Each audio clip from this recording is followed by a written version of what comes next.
మనతో జాయిన్ అయ్యారు. నమస్తే నాగేశ్వర్ గారు. పవన్ కళ్యాణ్ ఎమ్మెల్యేగా గెలిచిన తర్వాత డిప్యూటీ సీఎం అయిన తర్వాత రిలీజ్ అవుతున్న ఫస్ట్ మూవీ హరిహర వీరమల్లు ఈ జూన్ 12th రిలీజ్ అవుతుంది సార్. సో ఆ సినిమాను ఆపాలని కొంతమంది ప్రయత్నం చేస్తున్నట్లుగా జనసేన నాయకులే ఆరోపిస్తూ ఉన్నారు. సో దీని మీద పెద్ద ఇష్యూ అవుతుంది సార్. దీనికి సంబంధించి సినిమాటోగ్రఫీ మంత్రి కందుల దుర్గేష్ మాట్లాడారు. ఒకసారి బయట ప్లే చేయండి. సంబంధించినటువంటి ఏదైతే అంశాలు ఉన్నాయో వాటి విషయంలో ప్రభుత్వం యొక్క సహకారం ఏదో స్థాయిలో ఉంటుంది. దాన్ని మనం గమనించాలి, కలిసిమెలిసి వెళ్ళాలనేటువంటి మాట. మేము కూడా మాట్లాడింది ఏంటంటే, ఒక సినిమా ఎవరిదైనా కానివ్వండి, ఆ సినిమా సమయంలోనే ప్రత్యేకించి కొన్ని కొత్త రకాలైనటువంటి వాతావరణాలు సృష్టించబడడం అనేటువంటిది ఎంతవరకు సమంజసం అనేటువంటి మాట మనం చెప్తా ఉన్నాం. తర్వాత ఆ మాజీ మంత్రి, నేను ప్రత్యేకంగా పేరు చెప్పను, మరి ఆ మాజీ మంత్రి యొక్క ఆలోచన విధానం ఏ రకంగా ఉందో నాకు తెలియదు, కానీ మరి మానవత్వం ఉందో లేదో నాకు తెలియదు. కానీ ఇవాళ ఒక సినిమా, ఒక బాగా హైప్ వచ్చినటువంటి ఒక మంచి సినిమా, లేకపోతే ఒక మన స్వాతంత్రం కోసం పోరాడినటువంటి ఒక నాయకుడి యొక్క అంశంతో తయారైనటువంటి ఒక సినిమాకి సంబంధించి అది ఫ్లాప్ సినిమా అనేటువంటి మాటని చెప్పాడంటే, ఇవాళ నేను ఒకటే మనవి చేస్తున్నాను, ఒక సినిమా అనగానే నువ్వు మాట్లాడినటువంటి పిచ్చి పిచ్చి ప్రాలాపనలా సినిమా తయారవ్వదు. సినిమా అనేటప్పటికీ దాని వెనక ఎంతోమంది కృషి ఉంటుంది. ఒక 3-4 సంవత్సరాల పాటు వ్యయ ప్రయాసలు కోర్చి ఆ సినిమాని నిర్మిస్తారు. ఆ సినిమాని నిర్మించినప్పుడు ఆ సినిమాకి సంబంధించినటువంటి నిర్మాత కానీ ఆ సినిమా మీద ఆధారపడినటువంటి వందలాది థియేటర్ల యాజమాన్యానికి చాలా సమస్యలు ఉన్నాయి. వాటన్నిటిని పరిష్కరించాలని వాళ్ళు చాలా ఏళ్లుగా డిమాండ్ చేస్తూ ఉన్నారు సార్. ఇప్పుడు థియేటర్లను బంద్ చేయించడం ద్వారా హరిహర వీరమల్లుకు నష్టాలు వచ్చేలా చేయాలి అని చెప్పి ఒక 4 నిర్మాతలు ప్రయత్నిస్తున్నట్లుగా ఆరోపణలు. దానిలో దిల్ రాజు ఉన్నారట, అల్లు అరవింద్ ఉన్నారట, ద్వారంపూడి చంద్రశేఖర్ రెడ్డి అండ్ దగ్గుబాటి సురేష్ బాబు. వీళ్ళ మీద ఆరోపణలు వచ్చిన తర్వాత ముందుగా అల్లు అరవింద్ రెస్పాండ్ అయ్యారు. అల్లు అరవింద్ బైట్. సమస్యలు 100% ఉన్నాయి. ఇవాళ వాళ్ళ మనుగడ కూడా కొంత కష్టం అవుతుంది. ఆ మనుగడ కష్టమైనప్పుడు వాళ్ళందరూ ఏకమై వచ్చి ఏం చేయాలా అని ఒక నిర్దిష్టమైన దీంతో కాకుండా ఇట్లాగా మేము మూసుకుంటున్నాము థియేటర్లో, ఇప్పుడు మీరు మాతో సంభాషణకి రండి, అది నాకు నచ్చక నేను వెళ్ళలేదు, అందరికీ వెళ్ళొద్దు అని చెప్పాను. మీరు దయచేసి, నేను మీకు కొన్ని ప్రశ్నలు ఉంటాయి, మీరు ప్రశ్నలు అడగవచ్చు.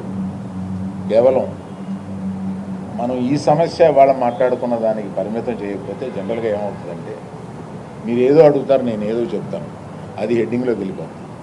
అలా కాకుండా ఇవాళ హెడ్డింగ్ 1500 థియేటర్లు ఉంటే నా దగ్గర 15 మాత్రమే ఉన్నాయి, ఆ 4 నేను లేను.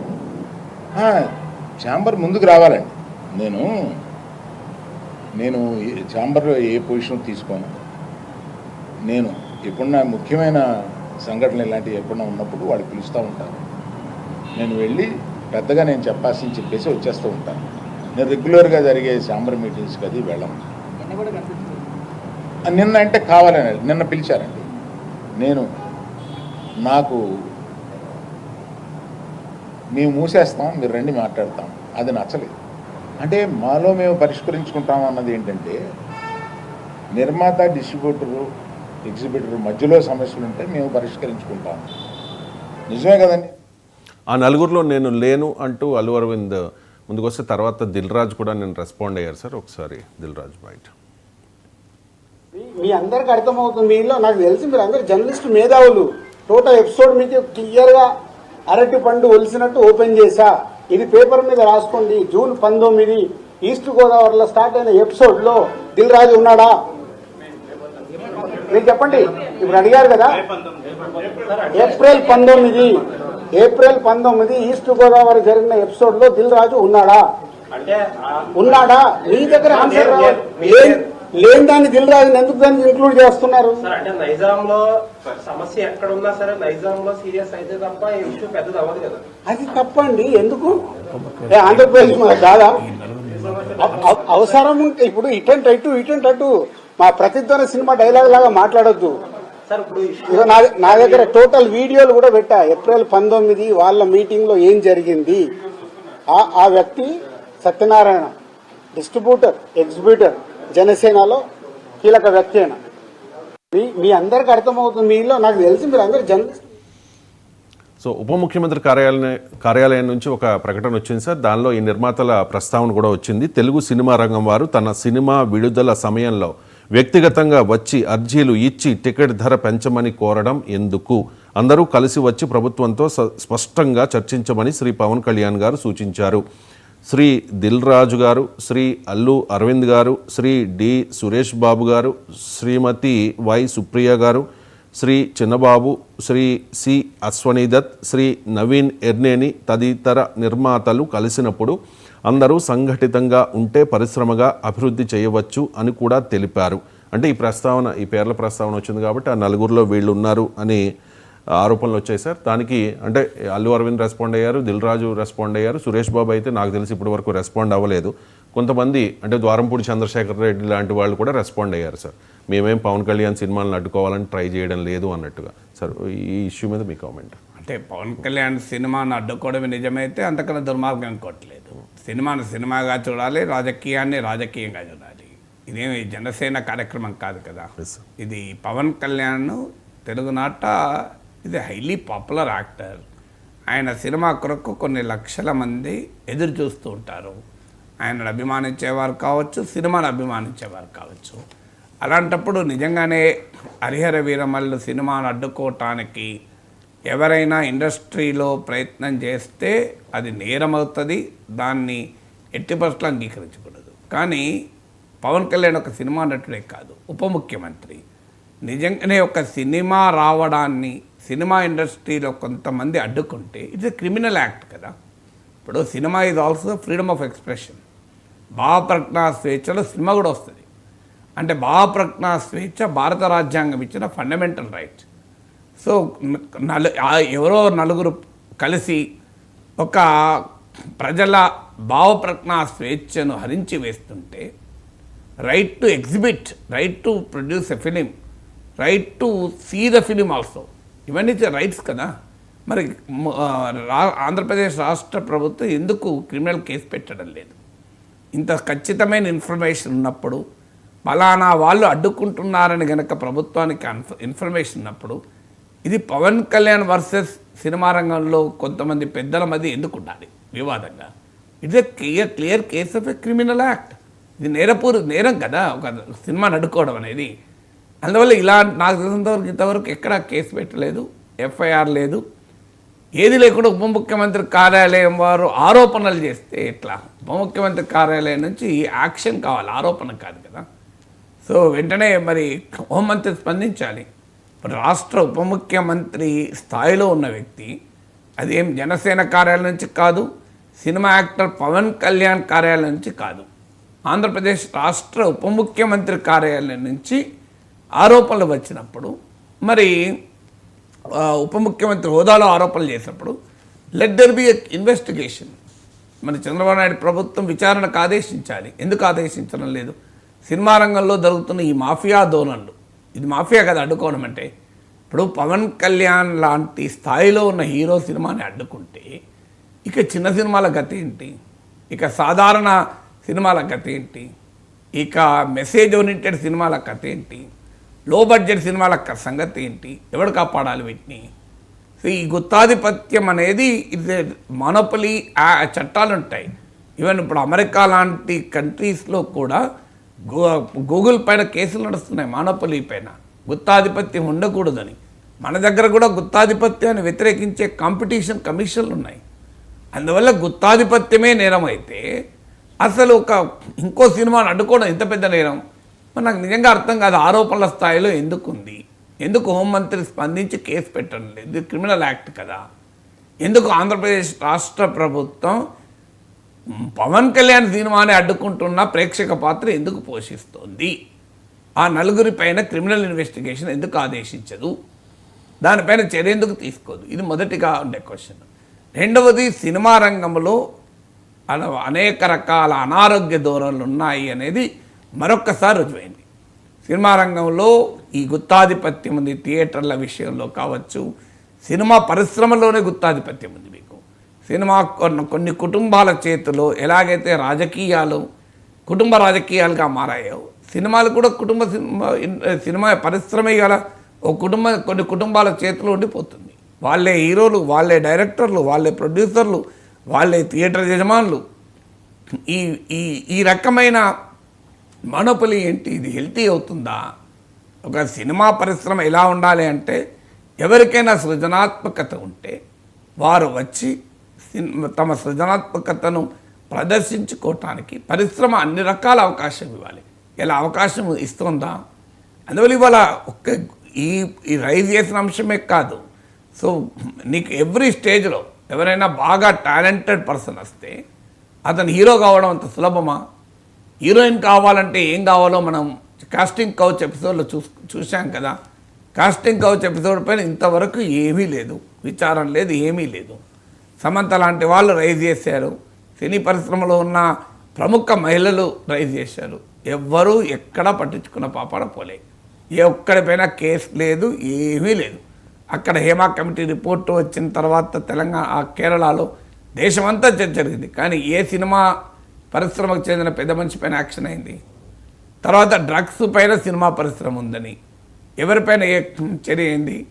అంటే మేము చట్టానికి దొరకని సూపర్ నేచురల్ ఫోర్స్గా సినీ పరిశ్రమ ఉంటే ఇట్లా డ్రగ్స్ వచ్చినా సినిమా దగ్గరే ఉంటుంది. మీకు కాస్టింగ్ వచ్చిన సినిమా రంగం పైన ఆరోపణలు. ఇప్పుడు ఆఖరికి పవన్ కళ్యాణ్ సినిమాను కూడా అడ్డుకునేటువంటి నేరపూరిత ధోరణులు. మరి ఇది చాలా ప్రమాదకరం కదా. ప్రభుత్వాలు ఎందుకు ఆగుతున్నాయి నాకు నిజంగా అర్థం కాని అంశం. తర్వాత మీకు వ్యాపారంలో ఉండేటువంటి ఈ అనారోగ్యకర ధోరణిని ఖచ్చితంగా అడ్డుకోవాలి. ఇప్పుడు ఉదాహరణకు మీకు ఒక కంపెనీ ఒక ప్రోడక్ట్ తయారు చేస్తాను, ఇంకో కంపెనీ దాన్ని ఊకుంటారా? కంపెనీ కేసు పెట్టదా? సో పవన్ కళ్యాణ్ కేసు పెట్టాలి. నిజంగా చెప్పాలంటే క్రిమినల్ కేసు పెట్టాలి. నా సినిమా అడ్డుకుంటున్నారు, పలానా వాళ్ళు అడ్డుకుంటున్నారు అని చెప్పి పోలీస్ స్టేషన్లో కేసు ఎందుకు పెట్టరు? కోర్టులో కేసు ఎందుకు వేయరు? ఇదేమి వ్యక్తుల మధ్య ఘర్షణ కాదు కదా. ఒక వ్యవస్థలో ఉండేటువంటి నేరపూరిత ధోరణి నిజమే అయితే వ్యవస్థలో ఉండే నేరపూరిత ధోరణి పైన అడ్రస్ చేయాల్సిన విధానం ఇది కాదు. స్టేట్మెంట్లు ఇచ్చి ఉప ముఖ్యమంత్రి ప్రకటన స్టేట్మెంట్ ఇచ్చి ఇక అల్లు అరవింద్ దిల్ రాజులకు కూడా మేము లేము అని అనడం కాదు కదా. ఇప్పుడు వారి శీల పరీక్ష కాదు ఇది. అది తెలుగు సినీ పరిశ్రమకు శీల పరీక్ష. ఇది వ్యక్తుల శీల పరీక్ష కాదు కదా. ఆ ఇద్దరున్నారా, ఏ ఇద్దరున్నారా అంటే ఇప్పుడు మీకు అల్లు అరవింద్ బయటలో కానీ దిల్ రాజు బయటలో కానీ అలాంటి ధోరణి లేదని అంటలేదు. మేము లేము అందులో అంటున్నారు. మేము లేమని సినిమా రంగంలో పెద్దలుగా మేము లేము అని మీరు సమర్థించుకోవడం కాదు కదా. సినీ పరిశ్రమలో ఈ ధోరణి ఉందా లేదా? ఇలా ఒకరి సినిమాలు ఇంకోరు అడ్డుకోవడం అనే ధోరణి ఉందా? చిన్న సినిమాలకైతే అసలు అవకాశమే ఇవ్వని పరిస్థితి ఉందా? థియేటర్ల మీ గుత్తాధిపత్యంలో పెట్టుకొని ఇష్టం వచ్చినట్టుగా ఆడిస్తున్న ధోరణి ఉందా లేదా? దీనిపైన చర్చ జరగాలా లేదా? ఇదే కాకుండా సినీ పరిశ్రమలో ఉండే అనేక రకాల అనారోగ్య ధోరణి. ఇవాళ ఒక సినిమా ప్రజలకు అందుబాటులో లేని కళగా మారిపోతుంది. వేల కోట్ల రూపాయలతో సినిమాలు తీస్తున్నారు. సినిమాలు మేము ఎక్కువ పెట్టుబడి పెట్టాం, మాకు డబ్బులు రావాలి అని చెప్పి టికెట్ల ధరలు పెంచుతున్నారు. ప్రభుత్వాలు ఉదారంగా వాళ్ళు అడగడమే తరువుగా సినిమా టికెట్లు అడ్డగోలుగా పెంచేస్తున్నారు. థియేటర్లలో చిన్న ప్యాకెట్ పాప్కార్న్కు అడ్డగోలుగా రేటేస్తారు. ఒక వాటర్ బాటిల్కు భయంకరంగా రేటేస్తారు. దీనిపైన ఎక్కడా ఎవరి చర్యలు మాట్లాడతారు తప్ప ఎవరి చర్యలు ఉండవు. సినిమా థియేటర్లలో ఉండేటువంటి దరిద్రం ఇది. మరి ఇలా మీకు సినిమా పరిశ్రమ ప్రేక్షకులకు జరుగుతున్న సమస్య ఏంటి? ఇప్పుడు హీరోయిన్ల సమస్య కాస్టింగ్ కావచ్చు. సినిమాలు పవన్ కళ్యాణ్ లాంటి వారి సమస్య అసలు థియేటర్లు అడ్డుకోవడము, చిన్న సినిమాలకు అవకాశమే లేకపోవడము, కొద్దిమంది గుత్తాధిపత్యం, కొత్త కళాకారులకు అవకాశం ఇవ్వలేకపోవడము. ఏమైనా ఆ కుటుంబాల నుంచే సినిమాల వాళ్ళు రావాలి తప్ప బయట వాళ్ళకు సంబంధాలు ఉండవు. కొత్తగా ఏ సంబంధం లేని సినిమా హీరో రావాలంటే నానా కష్టాలు పడి అనేక వలయాలు ఛేదించుకొని సినిమా పరిశ్రమలో నిలదొక్కుకోవాలి ఒక కొత్త హీరో కానీ కొత్త ప్రొడ్యూసర్ కానీ. అందువల్ల ఈ ఎపిసోడ్ రైజ్ చేస్తున్న సీరియస్ అంశం ఏంటంటే తెలుగు సినీ పరిశ్రమలో there is lot of dirt to be cleaned. మురికి చాలా ఎక్కువగా ఉంది. దాన్ని ఉతికి ఆరేయాల్సిన సమయం అయితే ఆసన్నమైంది. దీనికి మరి ఎవరు పూనుకుంటారు? ప్రభుత్వమే పూనుకోవాలి. ఎందుకంటే సినిమా కూడా పరిశ్రమే. సో సినిమా పెద్దలు సెల్ఫ్ కంట్రోల్ చేసుకోలేనప్పుడు, స్వీయ నియంత్రణ సాధ్యం కానప్పుడు ఇంకో మార్గం ఏంటి? ప్రభుత్వమే దానికి మార్గము. ప్రభుత్వం అన్నా జోక్యం చేసుకొని సినీ పరిశ్రమలో ఉన్న అనారోగ్య ధోరణులన్నింటినీ సరిచేసే ప్రయత్నం చేయాలి. ఇది వ్యక్తిగత సమస్య కాదు కదా, హరిహర వీరమల్ల సమస్య కాదు, పవన్ కళ్యాణ్ సమస్య కాదు. పవన్ కళ్యాణ్ ఉప ముఖ్యమంత్రి హోదాలో ఉండి ఉప ముఖ్యమంత్రి కార్యాలయ ప్రకటనలు అంటే పవన్ కళ్యాణ్కి రిప్రజెంట్ చేయడు, పవన్ కళ్యాణ్ హరిహర వీరమల్లుకే రిప్రజెంట్ చేయడు, ప్రతి తెలుగు సినిమాకు రిప్రజెంట్. ఇది గవర్నమెంట్ కదా, అది మర్చిపోతే ఎట్లా? అందులో ఈగో క్లాషులు, సినిమా వాళ్ళు మేము లార్జర్ దెన్ గాడ్ అనుకుంటారు, మేము దేవునికన్నా ఎక్కువ అనే భావన సినిమా వాళ్ళలో చాలామందిలో ఉంది. సామాన్యుడికి మేము అందుబాటులోనే ఉండమని, ఆ సామాన్యులు సినిమా చూస్తేనే వీళ్ళు సెలబ్రిటీలు అవుతారు. కానీ వీళ్ళు సెలబ్రిటీలు అయ్యాక మాత్రం సామాన్యుడి పైన సారీ చేస్తామంటారు. ఆ సినిమాల్లో వచ్చేటువంటి కంటెంట్ పైన గోల, ఆ కంటెంట్ ఇష్టం వచ్చినట్టుగా స్మగ్లర్లను హీరోలు చేస్తారు. దానిపైన వివాదాలు మనం చూసాం, ఇద్దరు పవన్ కళ్యాణ్ మాట్లాడని చూసాం. అందులో పర్సనల్ తగాదాలు, అసలు ఏంటి ఈ మురికంత ఏంటి కదా, ఆలోచించాలి కదా. దీన్ని ఎప్పుడో క్లీన్ చేయాలి కదా. ఇంత అద్భుతమైన కళ, విశ్వనాథ్ లాంటి కళా తపస్సులను సృష్టించినటువంటి రంగం కదా, మహానటుల్ని నటీమణుల్ని సృష్టించిన రంగం కదా. అవన్నీ పోయాయి కదా. పోయి ఇలాంటి చెత్త గొడవలతో సినీ పరిశ్రమ కూరుకుపోతే అది తెలుగు కళామ తల్లికి అవమానం కదా. ఉప ముఖ్యమంత్రి పవన్ కళ్యాణ్ కార్యాలయం ఇచ్చిన ప్రకటనలో సినీ రంగం కూటమి ప్రభుత్వానికి ఇచ్చిన రిటర్న్ గిఫ్ట్ గురించి కూడా ప్రస్తావించారు సార్. తెలుగు చిత్రసీమ ఇచ్చిన రిటర్న్ గిఫ్ట్కు ఉప ముఖ్యమంత్రి కృతజ్ఞతలు అంటూ కాస్త వెటకారంగా చురకలు వేస్తూ ఈ లెటర్ రిలీజ్ చేశారు, ఈ ప్రకటన.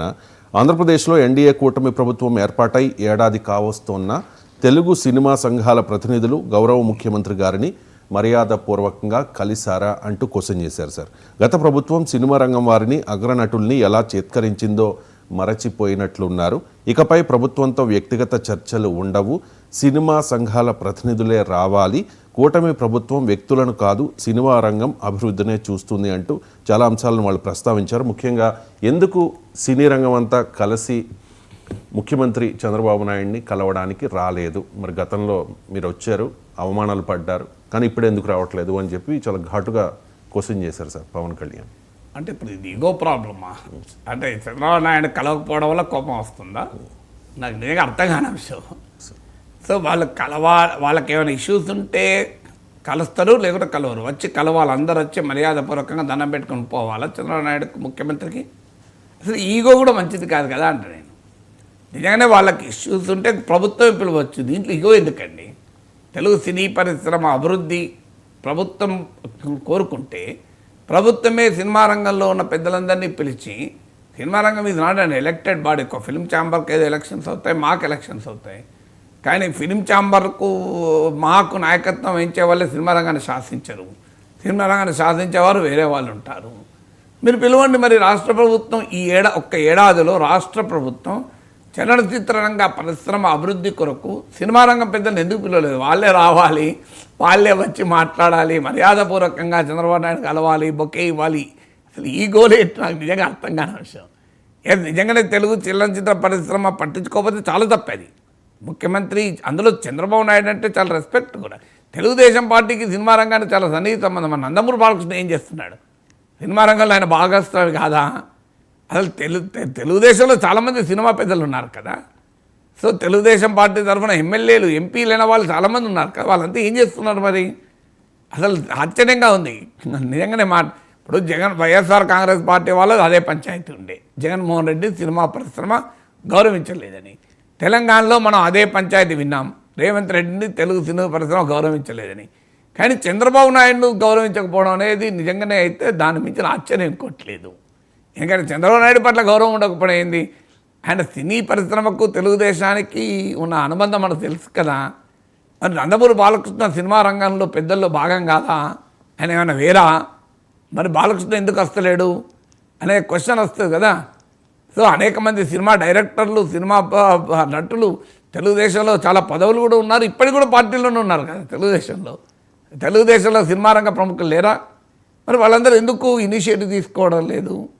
అంటే వాళ్ళు ఎందుకు మరి చంద్రబాబు నాయుడు కలవడానికి నలుగురిని పట్టుకొని ఎందుకు రావడం లేదు అంటే చూస్తుంటే చాలా పెద్ద గందరగోళం గొడవలు ఉన్నట్లున్నాయి ఇందులో మా మెగా ఫ్యామిలీలో ఉన్న వివాదాల నుంచి మొదలుకొని అన్ని వివాదాలు కలగాబలగం చేసినట్టుగా కనబడుతున్నాయి. బట్ ఒకటి మాత్రం నిజం, ఆ సినిమా పవన్ కళ్యాణ్ రైజ్ చేసిన అంశము వాళ్ళ టికెట్లు పెంచుకోవడానికి చూపిన శ్రద్ధ, సినిమా పరిశ్రమ, ఆ పరిశ్రమపై ఆధారపడ్డ శ్రమజీవులు ఉంటారు, కార్మికులు, ఆ సినిమా ప్రేక్షకులకు మెరుగైన సినిమా ఎలా రావాలి, ఇలాంటి అంశాలపైన సినీ పరిశ్రమ దృష్టి పెట్టిన ఉదాహరణలు అయితే ఎప్పుడూ లేవు, మీకు ఎన్నడూ లేవు. ఏమైనా ఉంటే మనం వార్తల్లో చూసేది, మేము 100 కోట్లు 500 కోట్లతో సినిమా తీసాం, మేము 1000 కోట్లతో సినిమా తీసాం, మాకు టికెట్లు పెంచండి అని మాత్రమే అడుగుతారు. ఇంతవరకు ఎప్పుడన్నా థియేటర్లలో సినిమా చూసే ప్రేక్షకులకు ఎలాంటి సేవలు మెరుగు కావాలి, how to improve the services in theatres అని తెలుగు సినిమా పెద్దలు ఎప్పుడన్నా మాట్లాడని విన్నారా మీరు? నేనైతే వినలే.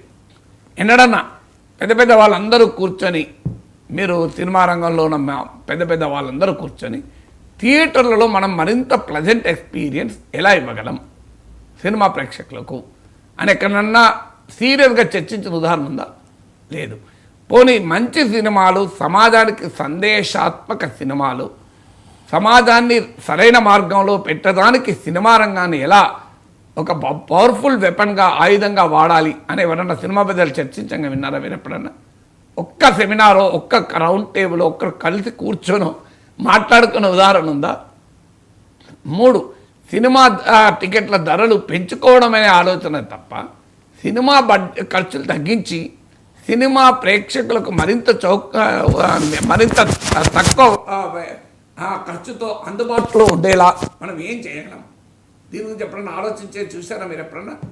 మీరు ఇంతవరకు అలా అంటే సినిమాను చూసే వారి దృక్కోణం నుంచి వారికి ఎలా మెరుగైనటువంటి సేవలు అందించాలి, ఓ మంచి సినిమాలు ఎలా తీయాలి, దీని మీద ఎప్పుడు చర్చ ఉండదు. చర్చల్లో మేము 500 కోట్లతో సినిమా తీసాం, 1000 కోట్లతో సినిమా తీసాం, మా వ్యాపారం, మా గోల, మాకు డబ్బులు రావాలి, ఇదే పంచాయతీ, మాకు డబ్బులు రావాలని పెంచి అసలు అందరూ కూర్చొని ఒక ఆస్కార్ అవార్డ్స్ని మనము అంతర్జాతీయ స్థాయికి తెలుగు సినిమాను ఎలా తీసుకెళ్ళాలి అని చర్చించంగా మీరు ఎప్పుడన్నా మీడియాలో చూసారా?